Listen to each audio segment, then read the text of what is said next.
Welcome to the next LawCast in CMS's series. This is the third LawCast focusing on master trusts. My name is Kurup, and I'm joined on this LawCast by my colleague Chris Ransom. I'd first refer you to our previous master trust LawCasts, through which we covered the master trust landscape, transitioning DC schemes into a master trust, governance considerations, and developments in the investment sphere. In this LawCast, we focus on a few anticipated industry developments in 2021 and on a list of what we consider to be key hallmarks of a well-run master trust and the importance of continuous, iterative improvements. So I'll start now by talking about small pots consolidation to tackle the growing issue for master trusts of small, unclaimed, deferred pots. The growing number of small pots within DC master trusts and DC occupational pension schemes more generally is becoming a really significant issue for the industry. Let's just look at the numbers. The introduction of auto-enrollment in 2012 greatly increased workplace pension participation. As of September 2020, approximately 10.4 million individuals have been auto-enrolled, but it has been estimated that by 2035, the number of deferred pension pots in master trusts could reach 27 million without intervention. The existence of small pots which are left unclaimed causes issues for master trusts and members alike. For the provider, they're uneconomic, to the extent that it has been suggested that a failure to address the problem in due course could result in financial instability of master trusts. For the members, their small pots can be eroded by basic member charges over time. In some cases, the higher proportionate administration costs are in effect cross-subsidised by those members with larger pots, which raises issues of inequity. Solving this growing issue is therefore in the interests of all parties.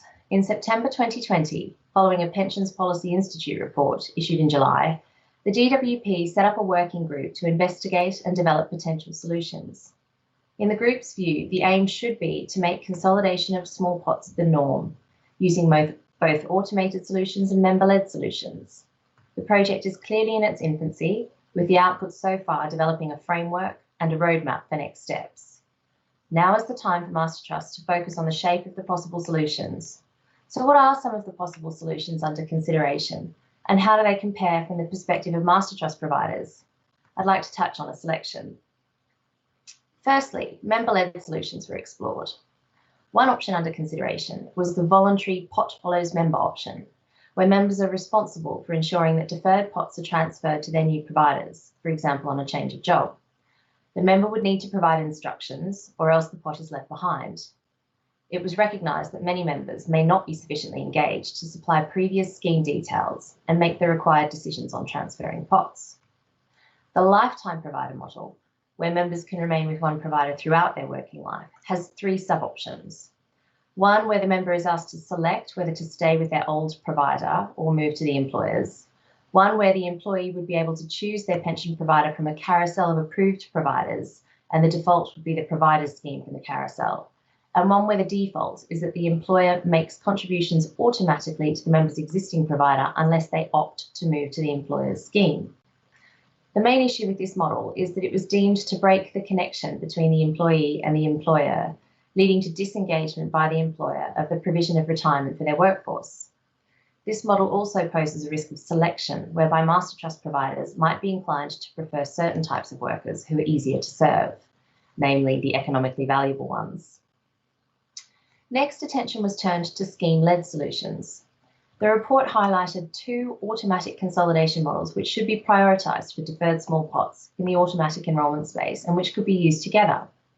The first is the automatic pot follows member solution, whereby an employee's pension pot moves with them and transfers to the new employer's scheme when an employee changes jobs, subject to an ability to opt out. A second is the default small pot consolidation scheme, which could offer everyone a default scheme consolidating only deferred pension pots, while the member's active pot remains in the employer's chosen scheme. One of the concerns expressed, however, is that there may be inadvertent competition issues that develop, whereby it's more favourable for a provider to become a consolidator than a traditional style of provider. The report also considered member exchange.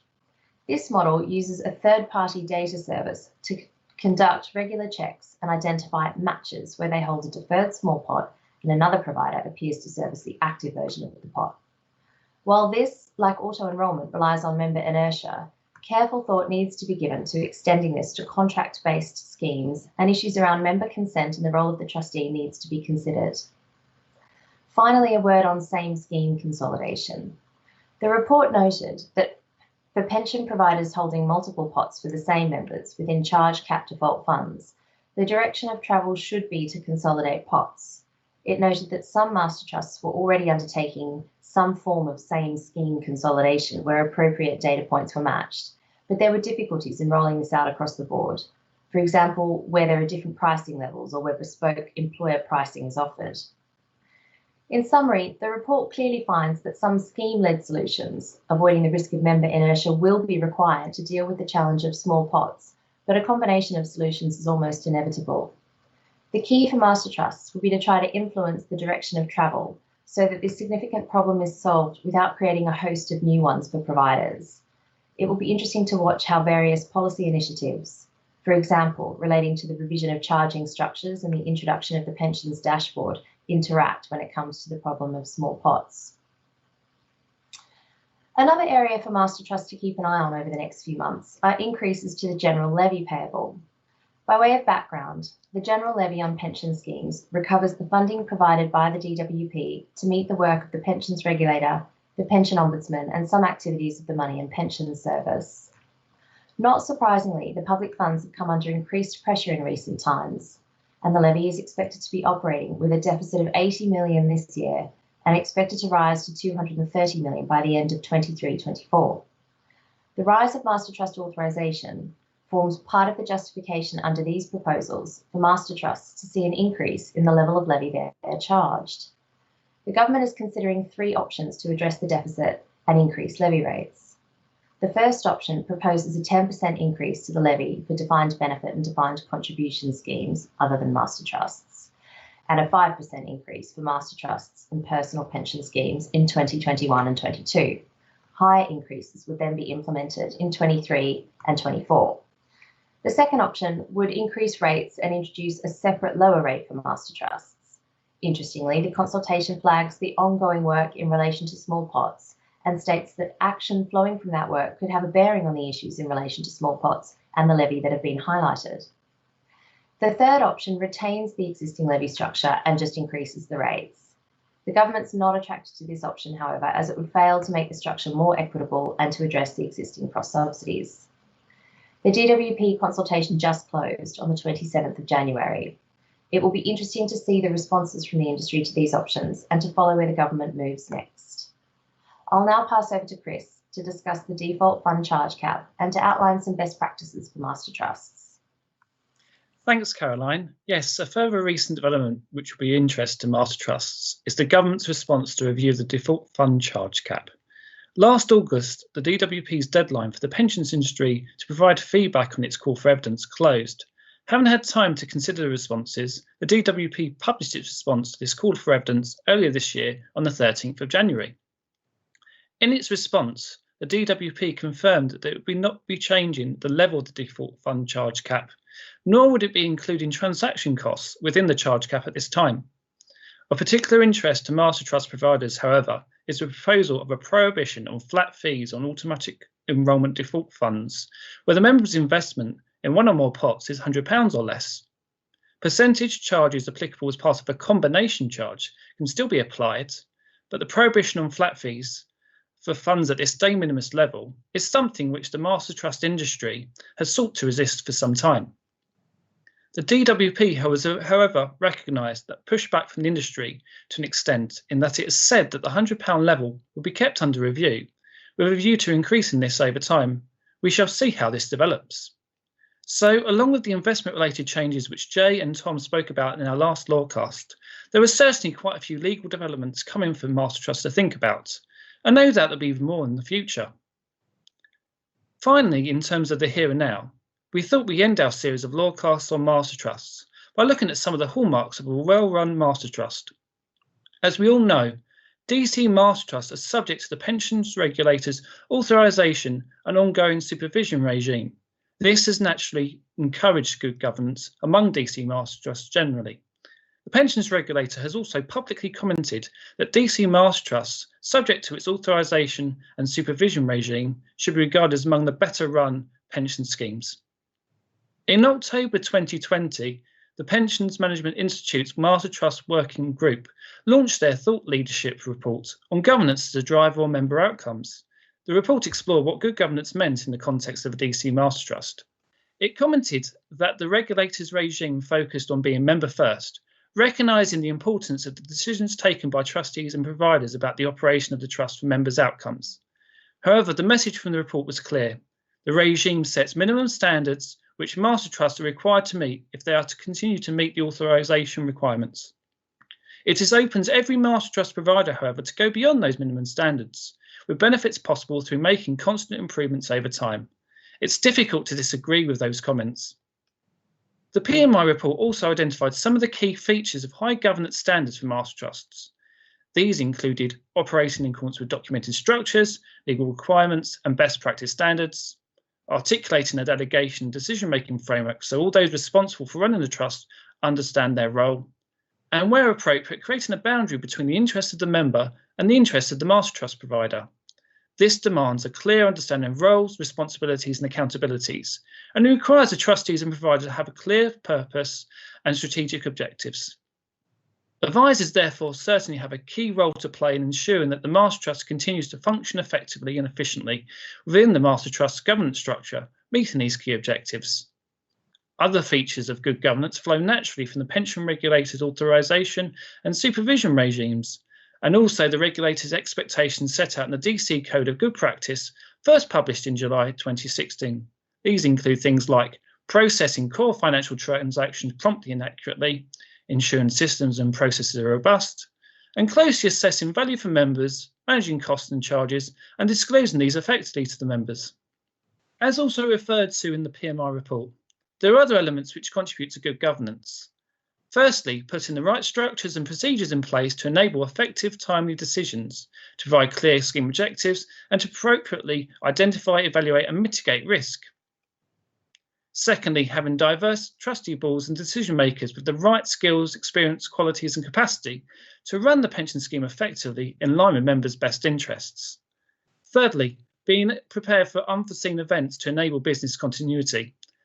Now, the current COVID-19 pandemic has shown that a scheme's ability to react effectively to change has been important, with some schemes coming under significant pressure. Part of good governance also involves ensuring member data is complete and accurate and is stored securely, something which has been brought into sharper focus since 2018 with the introduction of the General Data Protection Regulation. Another item which is important to good governance is appropriately communicating with members and employers in the right format, with the right content being provided at the right time, and also providing information to support members' investment choices and retirement decisions. The use of technology such as apps has an important role to play as part of this process. Continuously monitoring and improving the quality and impact of governance and holding service providers to account are also important. And we're increasingly finding schemes choosing to self-evaluate, and this can be helpful in identifying areas for future improvement. It should also not be forgotten that having a well-run master trust not only benefits the members in addition to the provider itself, but can also be a key feature in an employer's final decision when selecting the most appropriate master trust for its employees and former employees. The view being that members benefit from better outcomes in terms of building up their pension and choice of access, which the industry should aspire to. But the path to establishing truly best-in-class governance is a continuing process. As legal requirements and regulatory guidance develops, master trusts must react, industry will comment, and over time best practice will develop. Governance, after all, should never really be about box ticking, but establishing and delivering strong working practices which benefit members, employers, and the provider alike. There was an interesting survey conducted recently by Occupational Pensions that really demonstrated these points. It considered how 12 of the largest master trusts dealt with the new disclosure requirements introduced from 1st of October 2019 and 1st of October last year in relation to their statements of investment principles. By way of reminder, from 1st of October 2019, regulations required DB and DC schemes with at least 100 members to specify their policies in relation to financially material considerations, including those relating to ESG factors such as climate change and how those considerations are taken into account.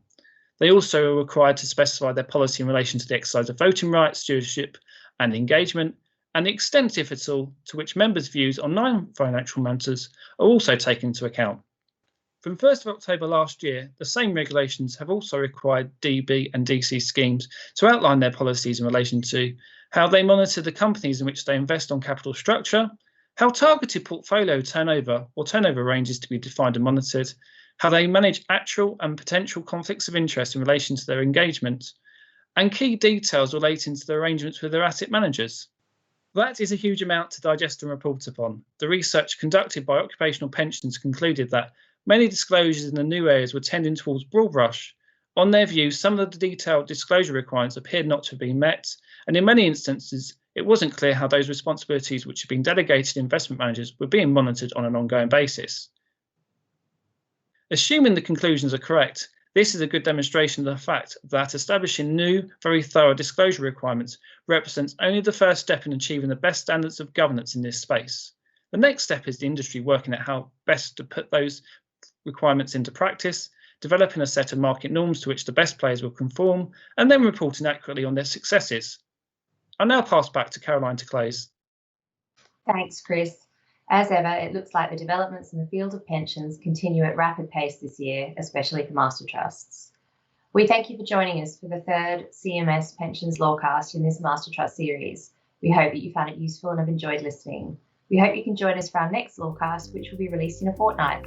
In the meantime, thank you for listening.